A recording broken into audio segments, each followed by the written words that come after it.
اب بات کرتے ہیں اس شخص کی جس کا فتنہ اس زمانے میں بھی تھا اور آج بھی اس کا فتنہ باقی ہے. وہ بدبخت کون تھا؟ مرزا غلام احمد قادیانی. یہ 1839 یا 1840 عیسوی میں پیدا ہوا اور 1886 میں مرزا نے اپنی نبوت کی بنیاد رکھنا شروع کی، جو کہ جھوٹے اور عجیب و غریب من گھڑت الہام اور کشف وغیرہ پر مبنی تھی، جو کہ آج بھی اس کی بدنام زمانہ کتاب براہین احمدیہ میں موجود ہے. اس کے بعد مرزا قادیانی نے 1901 ایئر میں حقیقی نبوت کا دعویٰ کر دیا. یہ شخص انبیاء کرام کا نہایت گستاخ تھا. حضرت عیسیٰ علیہ السلام کے بارے میں لکھتا ہے کہ آپ علیہ السلام کے بہت سے معجزے مشہور ہیں، لیکن حق بات یہ ہے کہ آپ سے کوئی معجزہ ظاہر نہیں ہوا، معاذ اللہ. دعوی نبوت کے بعد مرزا کی رگ شیطانی مزید بھڑکی تو اس نے خدائی کا دعویٰ کر ڈالا. لکھتا ہے کہ میں نے نیند میں اپنے آپ کو ہو بہو اللہ دیکھا اور میں وہ اللہ ہوں. پھر میں نے آسمان و زمین بنائے اور کہا ہم نے آسمان کو ستاروں کے ساتھ سجایا ہے. استغفر اللہ، استغفر اللہ. دیگر جھوٹے نبوت کے دعوے داروں کی طرح مرزا غلام قادیانی نے بھی کچھ پیشن گوئیاں کی تھیں، مگر ان کا انجام مسیلمہ کذاب کی طرح ہی ہوا. چند باتیں بتاتا ہوں اس بارے میں کہ نمبر 1، اس نے اپنے لیے ایک لڑکے کی پیشن گوئی کی کہ کہا تھا کہ انبیاء کا چاند ہوگا اور بادشاہ اس کے کپڑوں سے برکت لیں گے، مگر اس کے ہاں لڑکی ہو گئی تو اس پر کہنے لگا کہ وہی سمجھنے میں غلطی ہو گئی ہے، اب کی بار جو بچہ پیدا ہوگا وہ لڑکا جو ہے وہ انبیاء کا چاند ہوگا. اس بار بیٹا تو ہوا مگر چند روز بعد ہی مر گیا. بادشاہ تو دور کی بات ہے، کسی محتاج نے بھی اس کے کپڑوں سے برکت نہ لی. نمبر 2، اس نے ایک اور پیشن گوئی کی کہ آسمانی بیوی کی پیشن گوئی کی اور اپنی چچا زاد بہن احمدی کو خط بھیجا کہ اپنی بیٹی محمدی بیگم میرے نکاح میں دے دے. اس نے صاف انکار کیا، اس پر دھمکیاں دی اور پھر کہا کہ وہی آ گئی ہے، ہم نے تیرا نکاح اس سے کر دیا ہے، اور یہ کہ اس کا نکاح اگر تو دوسری جگہ کرے گی تو 2.5 یا 3 برس کے اندر اس کا شوہر مر جائے گا.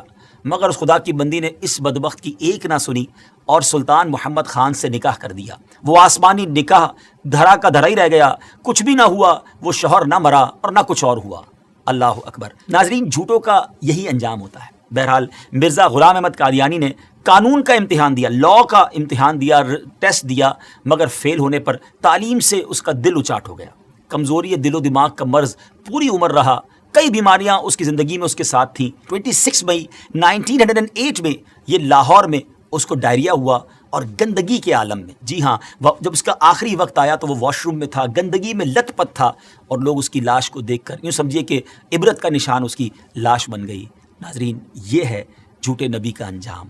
ہم سب کو یقیناً یہ یقین ہے، ہمارا ایمان ہے کہ ہمارے آقا علیہ السلام ہی آخری نبی ہیں، اور خود نبی پاک علیہ السلام نے جو فرما دیا لا نبی بعدی، میرے بعد کسی نبی نے نہیں آنا، اور یہی ہمارا ایمان، یہی ہمارا بلیف ہے. لیکن ایک بات یاد رکھنی ہے کہ اس طرح کے دعوے کرنے والے، اس طرح کی جرت کرنے والے، اس طرح کا کلیم کرنے والے لوگ اور بھی آئیں گے، کیونکہ علماء کرام نے نبی پاک علیہ السلام کی احادیث سے جو ایکسٹریکٹ کیا ہے، جو شرح بیان کی ہے، وہ یہی ہے کہ قیامت سے پہلے اور بھی نبوت کے دعوے دار آئیں گے. ہو سکتا ہے اس دور میں، ہو سکتا ہے کچھ دنوں کے بعد یا کچھ سالوں کے بعد، لیکن مسلمانوں کا شروع سے یہ عقیدہ رہا کہ ان جھوٹے دعوے داروں کی طرف کوئی توجہ نہیں کرنی. ہم سب کا عقیدہ، ہمارا بلیف اتنا مضبوط ہونا چاہیے، اور ہے الحمدللہ کہ ہمارے آقا علیہ السلام ہی آخری نبی ہیں. کیا خوبصورت قرآن پاک کی سورہ احزاب کی آیت نمبر 40 ہے نا. اللہ تعالیٰ قرآن مجید میں کیا ارشاد فرماتا ہے؟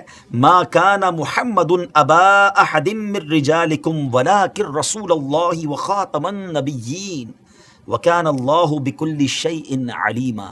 سبحان اللہ، کتنا خوبصورت اس کا ترجمہ ہے. محمد تمہارے مردوں میں کسی کے باپ نہیں ہیں، لیکن اللہ کے رسول ہیں اور سب نبیوں کے آخر میں تشریف لانے والے ہیں، اور اللہ سب کچھ جاننے والا ہے. تو الحمدللہ یہ چمکتا دمکتا عقیدہ مسلمانوں کا صبح قیامت تک انشاءاللہ جاری و ساری رہے گا کہ اللہ کے آخری نبی جناب محمد الرسول اللہ صلی اللہ تعالیٰ علیہ وسلم ہیں، اور یہی ہمارا ایمان ہے. بہرحال ان جھوٹے نبوت کے دعوے داروں کے بارے میں ہم نے جانا، اور علماء احادیث کی شرح کرتے ہوئے لکھتے ہیں کہ یہ نشانی ابھی اور چلنی ہے، یعنی اور لوگ بھی قیامت سے پہلے اس طرح کے دعوے کرتے رہیں گے اور مسلمان ان سے نپٹتے رہیں گے. بہرحال اللہ کریم ہم سب کو سچے ایمان والا، صحیح عقیدے والا مسلمان